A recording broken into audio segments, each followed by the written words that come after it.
Hey everyone, and welcome back to my channel, Complicated Relationships Reddit Stories. Hope you guys are safe and healthy. Now let's see what we have in store for you today. My wife of 9 years cheated on me. I found the evidence tonight and kicked her out.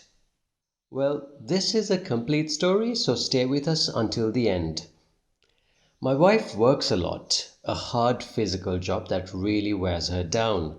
It's tough on her, and I have mentioned it to her so many times that she needs another job.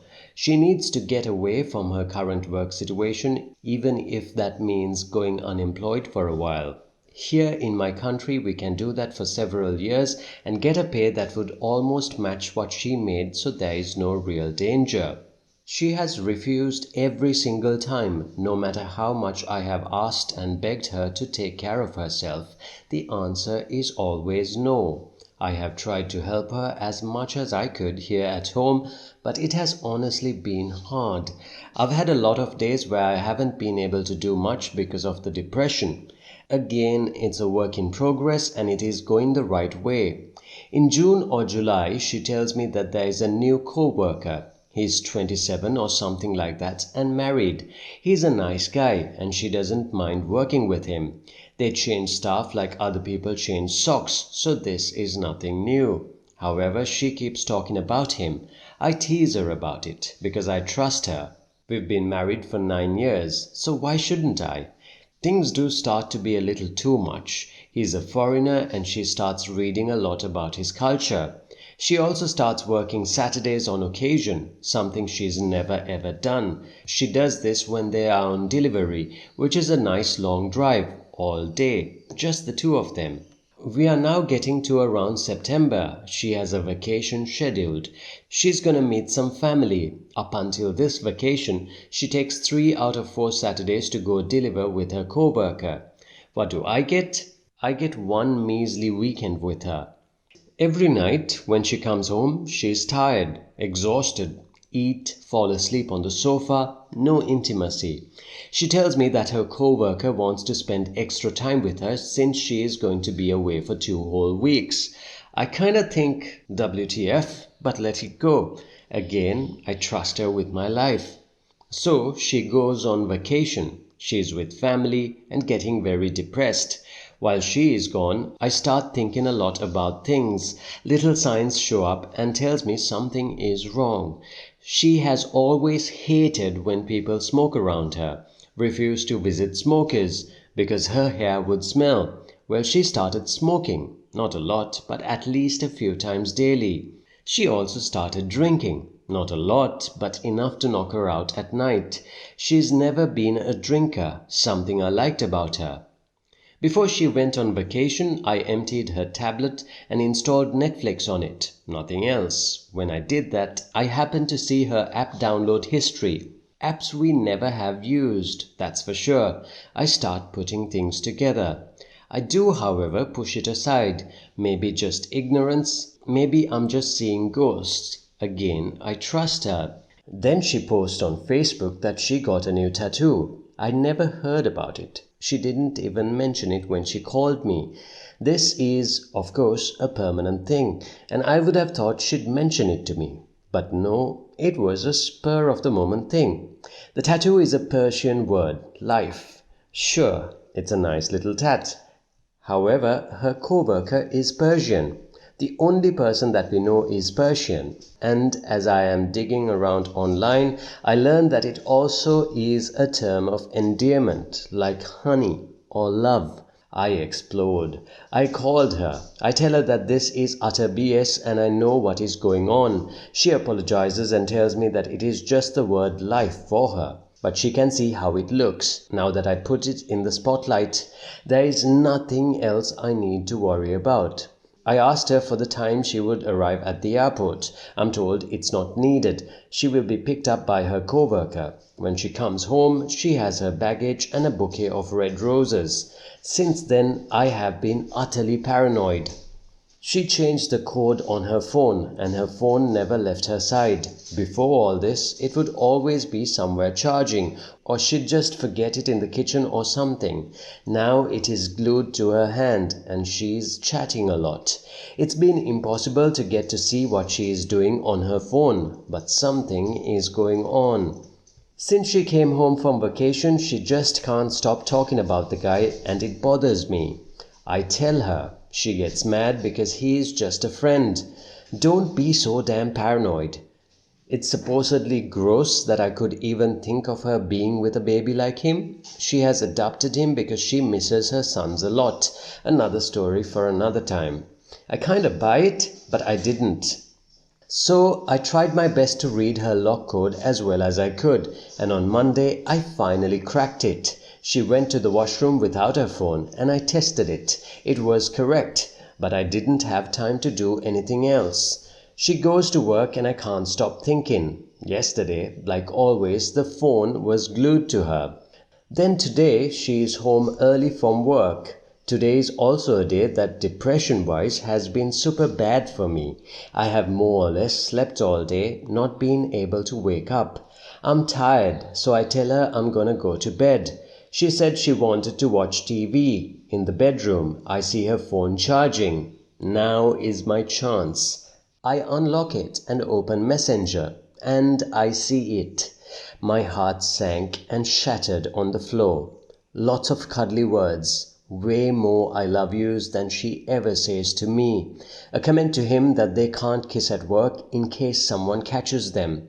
Then she comes in. She realized that I was alone with her phone because she looked desperate.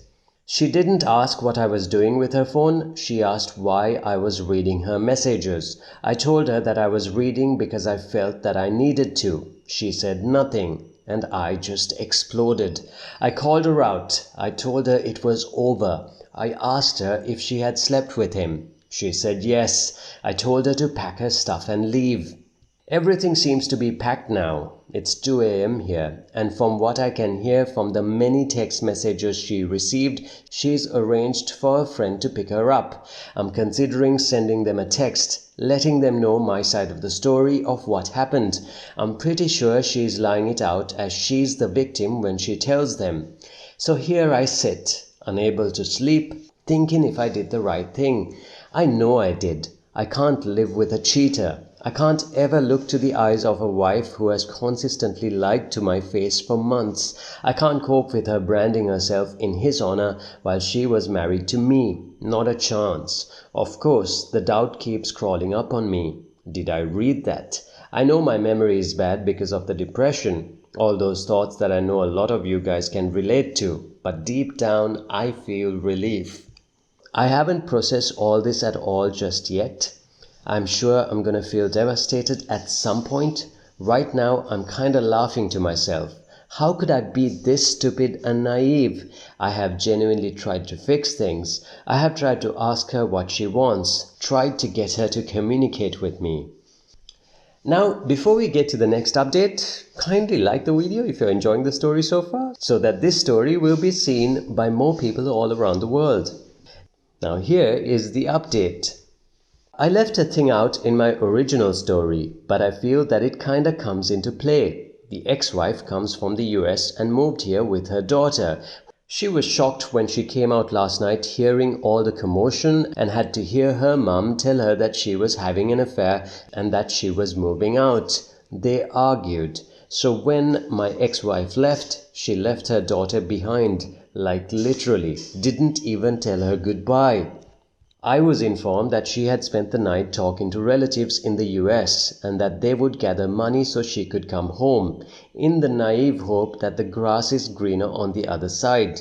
Good luck with that. When I asked her about her daughter, all she said was she probably wants to stay with you.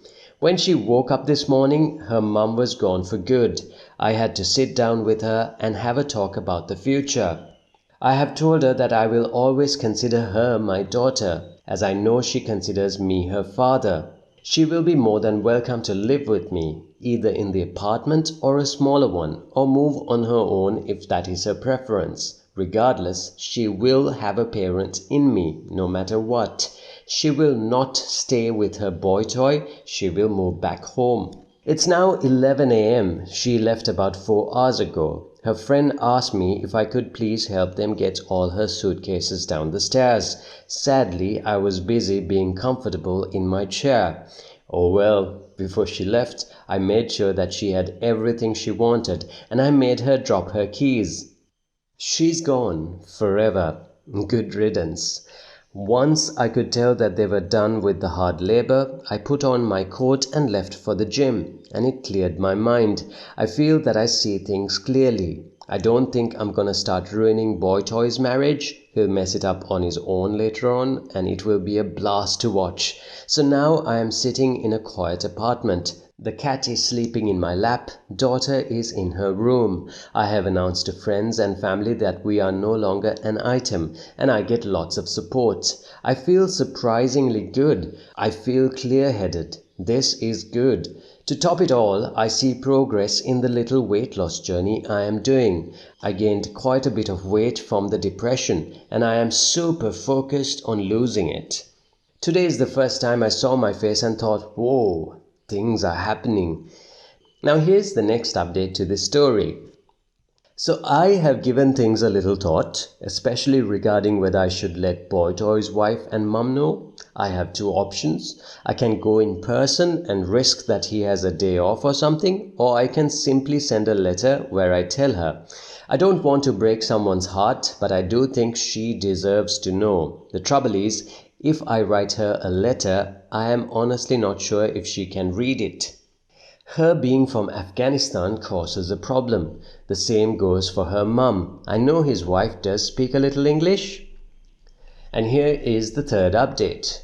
The most amazing thing just happened. Like I mentioned earlier, I wrote on Facebook what had happened. I want my friends and family to know and understand my situation. Well, my ex-wife's mum just shared my story. She showed all her friends that her daughter was a cheater. I'm not the one to correct her. And here's the final update to this story. So, it's been a month. A crazy amount of things have happened.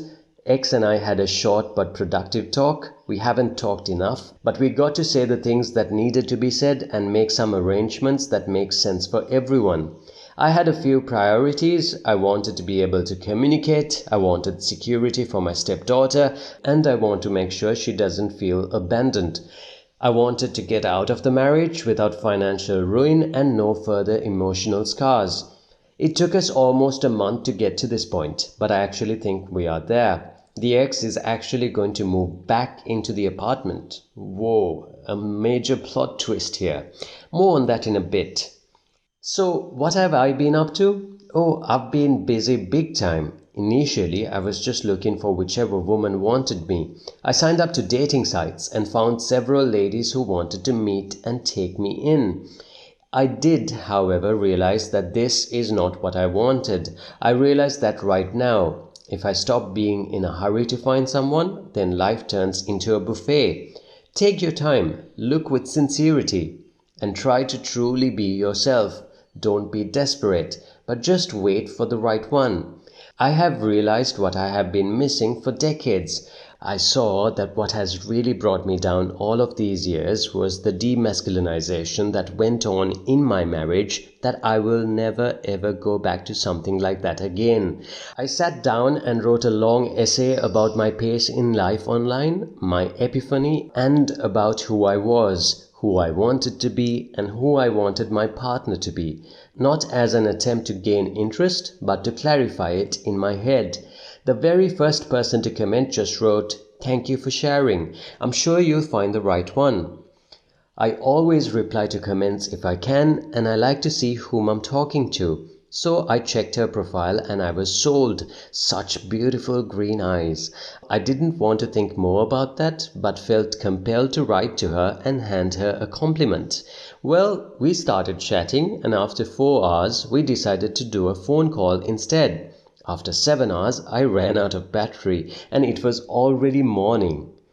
We agreed to meet the next day, and we've been together ever since. We are the perfect match. She's the yang to my yin. She's the sub to my dom, and the perfect woman for me. We are close and in love. Does it get more beautiful than that? It is truly amazing to have a woman by my side who wants to be feminine. She wants me to be the man, the protector, so she can be a woman, feel like a woman, act like a woman, and I love it. Things have gone so fast. I have agreed with the ex that she and her stepdaughter take over the apartment today, and I am moving in with my girl and her son. He adores me, and the feeling is mutual. I love my new family. So I got out of a toxic relationship. I get rid of the apartment that I will have to work hard to get rid of. I met the perfect girl. I get to start a new life with a new family, and most importantly, I get to be me. I can't wait to move forward in this life. Today, I'm thankful for finding out my wife cheated. I'm thankful for getting away from the toxicity.